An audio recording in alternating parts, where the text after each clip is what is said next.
हमारे द्वारा आपके द्वारा बोले गए अक्षर, हमारे द्वारा आपके द्वारा बोले गए शब्द कभी समाप्त नहीं होते, वो घूम के हमारे पास आते हैं। आप किसी को बंद कमरे में एक ताला लगाओ, एक कमरा बंद करो, 2 कमरा बंद करो, 3 कमरा बंद करो, 4 कमरे बंद करके अकेले कमरे के अंदर आप किसी की निंदा कर कर देखो, जिसकी निंदा करिए उस तक वो बात पहुंच ही जाती है। अब लोग कहेंगे हमने तो अकेले में की थी, ये बात उसके तक पहुंच कैसे गई? क्योंकि हमारे शरीर की वाइब्रेशन, हमारे शरीर की तरंगे हमारी बात को ले जाकर वहां तक छोड़ देती है जिसके लिए हमने कहा है।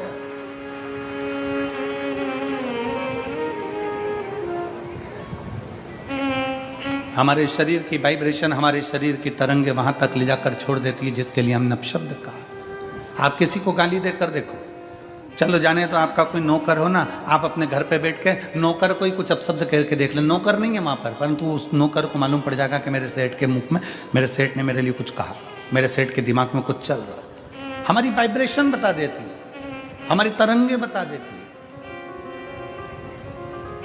इसलिए शिव महापुराण की कथा कहती है अच्छा विचार करिए, अच्छा सोचिए।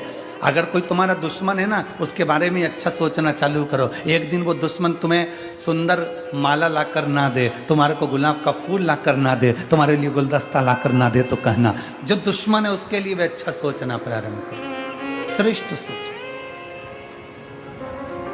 बहू सास की दुश्मन नहीं है, सास बहू की दुश्मन नहीं है।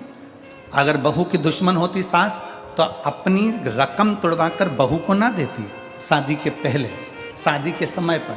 अगर सास तुम्हारी दुश्मन होती तो 1-2 लाख रुपए शादी में खर्च नहीं करती, 5-5, 10-10 हजार की साड़ियां लहंगा तुमको नहीं दिलाती अगर तुम्हारी दुश्मन होती तो। और बहू अगर तुम्हारी दुश्मन होती तो वो अपना घर छोड़कर तुम्हारे घर में नहीं आती तुम्हारी गुलामी करने के लिए। ना सास बहू की दुश्मन है, ना बहू सास की दुश्मन है। ये दोनों रहते रहते एक दूसरे से बोलते नहीं, अपशब्द नहीं बोलते, पर अंदर ना जाने कैसे कैसी अंटी पालते रहते हैं, अंदर की वाइब्रेशन ऐसी कर लेते हैं। मम्मी ने ऐसा कर लिया, पापा ने ऐसा कर लिया, अंदर से सोच रहे हैं, तो वो वाइब्रेशन तुम्हारी सास तक पहुंचती है, सास की वाइब्रेशन बहू तक पहुंचती है, और दोनों का मन मुटाव आपस में चालू हो जाता है। और एक दिन ये होता है कि घर में अलग अलग हो जाते हैं। ये हमारे शरीर की वाइब्रेशन है, ये हमारे शरीर का विचार है, ये हमारी दृष्टि है।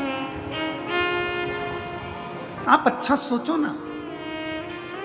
एक स्त्री, एक पत्नी रोज पति पर शंका करती है, रोज प्रतिदिन शंका करेगी, मन में शंका भरा गई है तो शंका करती रहेगी, शंका करती रहेगी, शंका करती रहेगी, शंका करती रहेगी। आखिर में पति को मालूम पड़ जाएगा कि ये शंका कर रही है। पति शंका करेगा तो मालूम पड़ जाएगा कि पत्नी शंका कर रही है। ये हमारी वाइब्रेशन है हमारे शरीर की जो वहां तक पहुंचा दी। ये हमारे शरीर की वाइब्रेशन है जो वहां तक पहुंच रही है। शिव पुराण कहती है अच्छा सोचिए। जब हम भगवान का नाम जाप करते हैं तो वो मंत्र टूटता है जब आपस में टकरा कर। तो जितने शिव भक्त यहाँ बैठ कर कथा कर तत्व ग्रहण कर रहे हैं, लाखों शिव भक्त भगवान शंकर की कथा सुन रहे हैं। कोई टीवी के माध्यम से, कोई मोबाइल के माध्यम से कथा सुन रहा है, और जब वो भी मंत्र का जाप करता है तो उसकी वाइब्रेशन उस तक पहुंचती है और उन सब का कल्याण हो जाता है, जो चाहे टीवी पे सुने चाहे मोबाइल पर सुने। श्री शिवाय नमस्तु,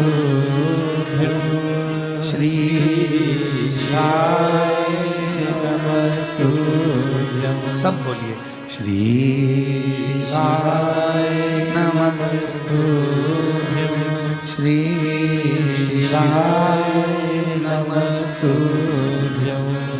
श्री शिवाय नमस्तु, श्री शिवाय नमस्तु। ये हमारे शरीर की तरंगे हमें वहां तक लेकर जा रही है। हमारे भीतर की तरंगे हमें वहां तक लेकर जा रही है।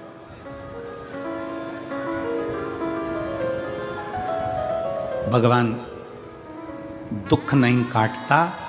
अगर दुख काटता मेरा भगवान तो दुख ही नहीं देता। भगवान दुख देता है तो भगवान का कार्य है कि वो उस दुख को सहन करने की शक्ति देता है। दुख कौन काटेगा? अब आपको बताना है दुख कौन काटेगा। आपका जपा गया नाम, आपका चढ़ाया गया एक लोटा जल, आप जो अपना घर छोड़कर परमात्मा के दरवाजे तक जा रहे हो, किसी भूखे को भोजन करा रहे हो, किसी प्यासे को पानी पिला रहे हो, किसी व्यक्ति के दुख की घड़ी में तुम काम आ रहे हो, और एक लोटा